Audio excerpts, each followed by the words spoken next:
2005లో sanction చేయబడి బచావత్ ట్రిపులర్ ప్రకారం Srisailam left bank canal tunnel సొరంగ మార్గానికి 30 టీఎంసీ నీళ్ళు అలాట్మెంట్ ఉండి మేము అన్ని పర్మిషన్ తీసుకొచ్చి స్టార్ట్ చేస్తే 2013లో అప్పటికి మాన్యువల్ టనల్ 7.5 కిలోమీటర్లు పూర్తి చేసినాం.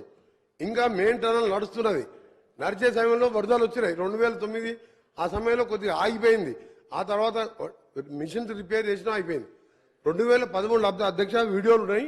ఆయన కూడా మన వీడియోలు చూపించి గౌరవ సభ్యులు చూపిస్తాను. నేను ఆ రోజు నల్గొండ ఎలక్షన్ వచ్చి ఏం మాట్లాడిన అధ్యక్ష, డైవర్ట్ అవసరం లేదు సార్ డైవర్ట్ కాదు సార్.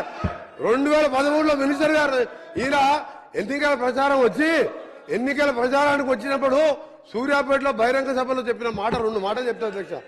2 మాటలు చెప్తా. జిల్లాలో 2 పొడుగు మంత్రులు ఉన్నారు. ఆ సొరంగం చదువుతలేదు. రేపు తెలంగాణ ప్రభుత్వం వస్తుంది, కుర్చీ చేసుకుంటా ఇక్కడనే కూర్చుంటా ఇక్కడనే పండుకుంటాడు. ఒక్క అడిగా 10 ఏళ్ళు అయింది అధ్యక్ష. 10 కిలోమీటర్లు పూర్తి చేయలేదు. 10 ఏళ్ళు అయింది, 10 కిలోమీటర్లు పూర్తి చేయలేదు. నిజంగా అది పూర్తి చేసి ఉంటే మాకు ఇవాళ గ్రావిటీ ద్వారా మాకు ఇవాళ రాయలసీమ లిఫ్ట్ ఇరిగేషన్ రాకపోతున్నాయి, పోతిరెడ్డిపాడు కెపాసిటీ పెరగకపోతున్నాయి, మా నల్గొండ జిల్లా ఇవాళ ఎండకపోతుండే. కనీసం ఇవాళ సాగునీళ్లు 4 లక్షల ఎకరాలకు శాశ్వత పరిష్కారం ఫ్లోరైడ్ పరిష్కారం అయ్యేది. వీళ్ళ మూలాన సొరంగాన్ని పక్కన పెట్టి ఈయన ప్రాజెక్టులు డిలే అయింది, కాలు అయితే డిలే అయింది. అధ్యక్ష ఒకటి నీ సబ్జెక్ట్ మాట్లాడుతున్నా సార్ నీ సబ్జెక్ట్ మాట్లాడుతున్నా. ప్రాణాయిత డిలేట్ అయింది. అవును సార్ అధ్యక్ష, మేము ప్రాణాయిత చెప్పినాం. ప్రాణాయిత గురించి చెప్పినాం సార్ అధ్యక్ష. ఒక నిమిషం.